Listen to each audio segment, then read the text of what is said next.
Oi, pessoal, tudo bom? Hoje a nossa aula vai ser a respeito de bloqueio anestésico, tá?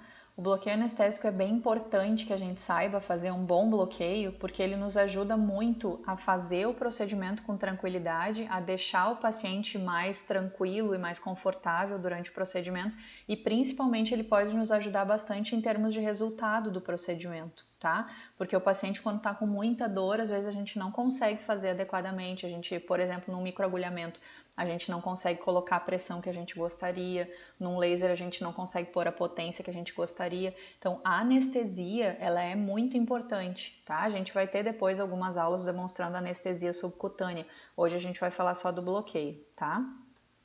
Então, só para a gente relembrar aqui a anatomia dos forames, né, de interesse, a gente tem 3 forames na linha média, na linha média medial ao limbo da pupila, né, que são o forame supraorbital, infraorbital e mentual, tá?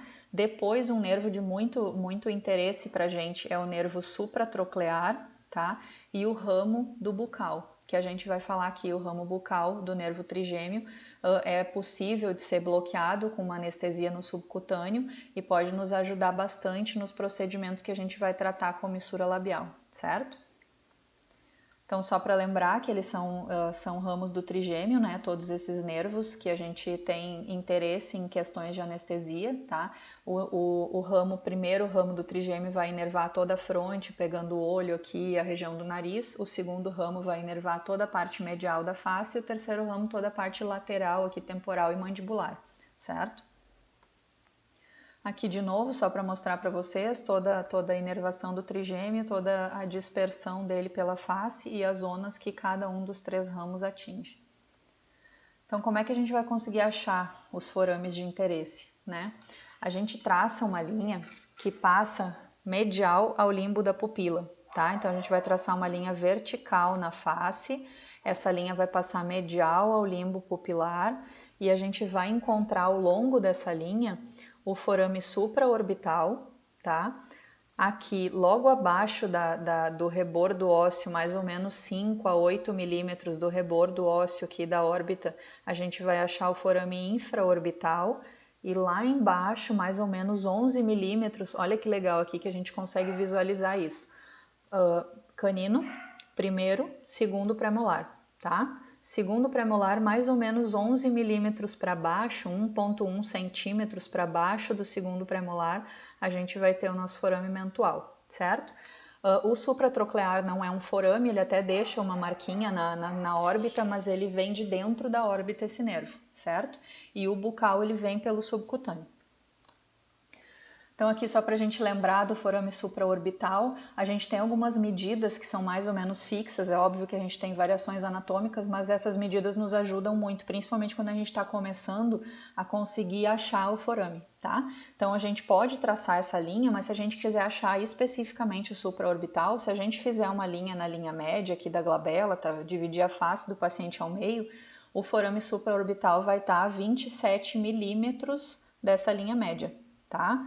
Na borda, logo acima da borda óssea superior da órbita, 27 milímetros da linha média. O supratroclear vai estar a 17, então vocês podem gravar mais ou menos isso, 17, 27, tá? 17 milímetros o supratroclear, 27 milímetros o supraorbital. Então, o forame supratroclear é como a gente acabou de falar, mesmo esquema, passa uma linha na linha média glabelar, né? E aí 17 milímetros dessa linha média na borda óssea aqui, da órbita medial, a gente vai ter a saída do nervo supratroclear.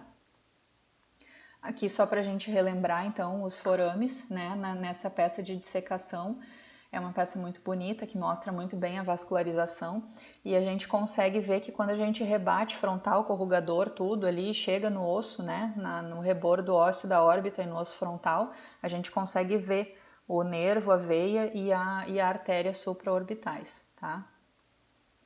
O forame infraorbital, quando a gente está começando, isso pode nos ajudar bastante. A gente desenha a borda óssea aqui, a borda inferior da órbita, tá?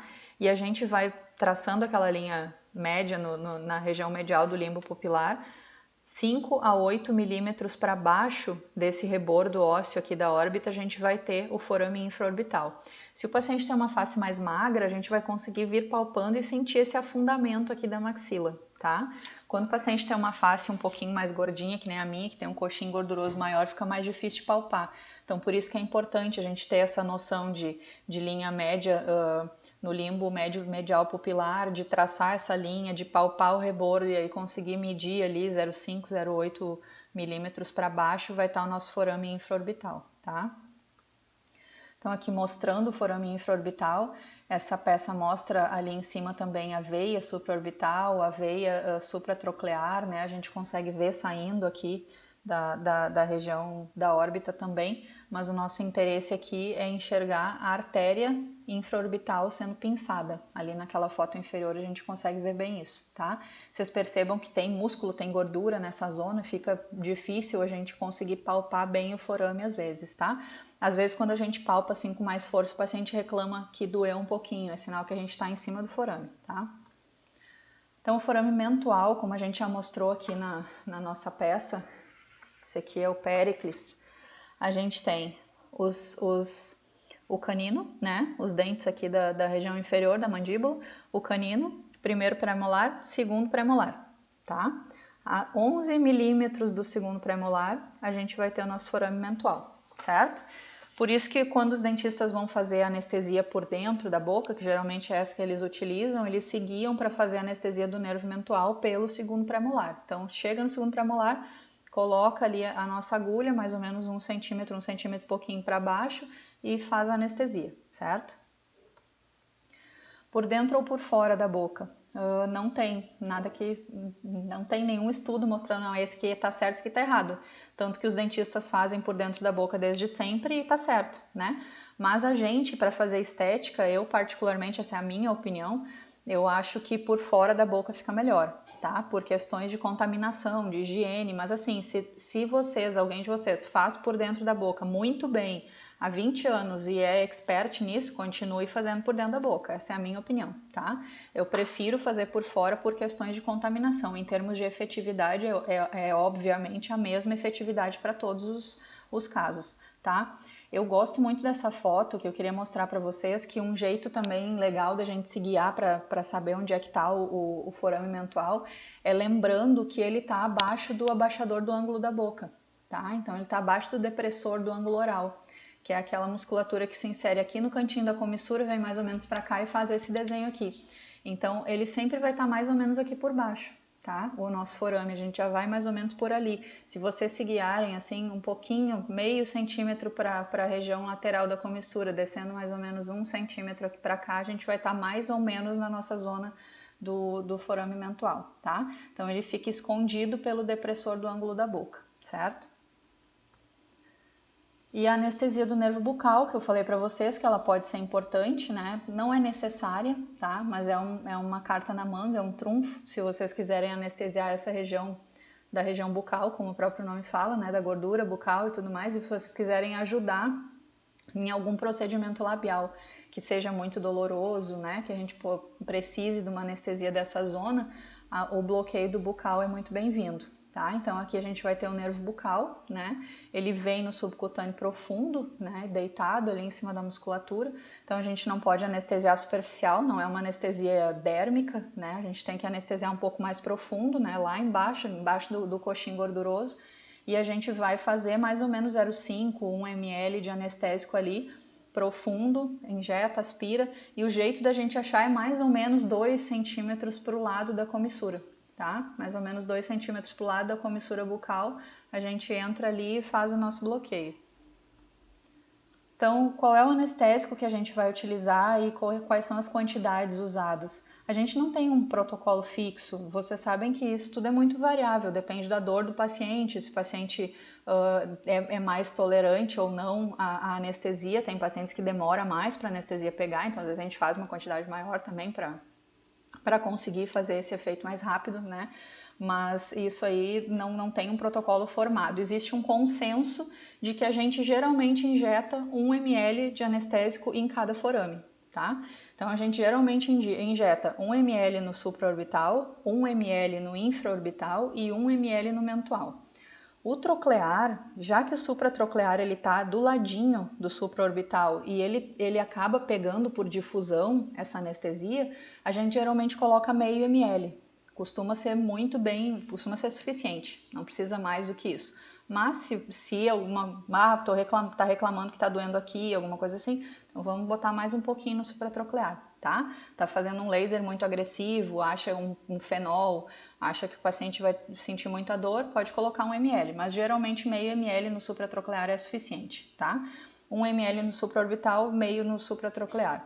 1 ml no infraorbital, tá? E 1 ml no mental. No bucal, a gente geralmente usa meio ml ou 1 ml também. Então, os da linha média aqui, a gente usa 1 ml em cada, e nos outros, que são os mediais e laterais, a gente usa de meio a 1 ml, tá?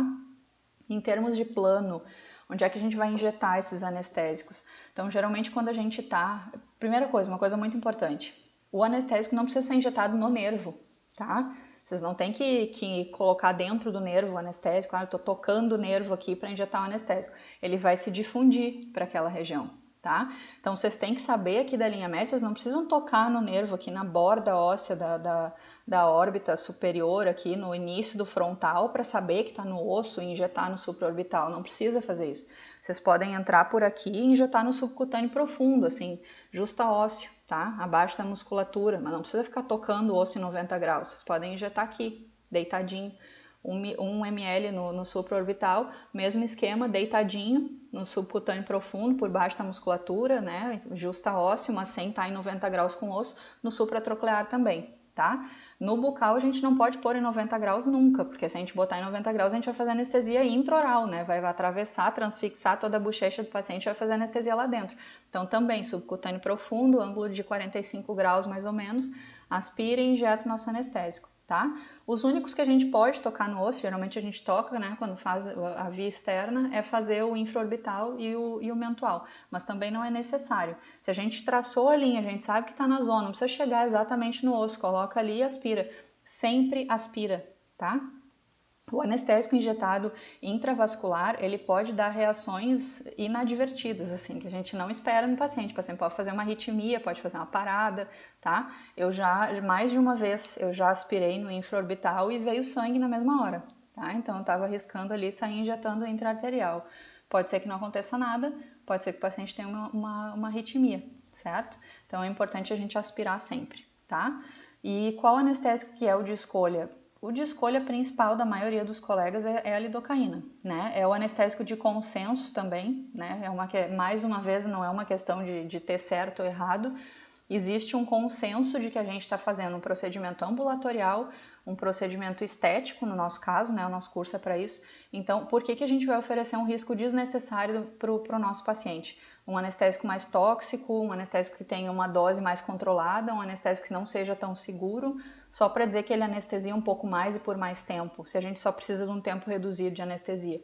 Então, a lidocaína é o anestésico mais seguro, menos tóxico, mais tranquilo, mais conhecido e que as pessoas têm menos reações que a gente tem disponível para usar no consultório. Então, é a nossa escolha, tá? A gente pode usar ele com ou sem vasoconstritor. Eu utilizo sempre com vasoconstritor, porque se a gente utilizar com vasoconstritor, a nossa quantidade de anestésico necessária para fazer aquele bloqueio é menor, certo? Então é isso, pessoal. Espero que tenham gostado da nossa aula, tá? Muito obrigada. E se tiverem alguma dúvida, alguma sugestão, eu estou à disposição de vocês.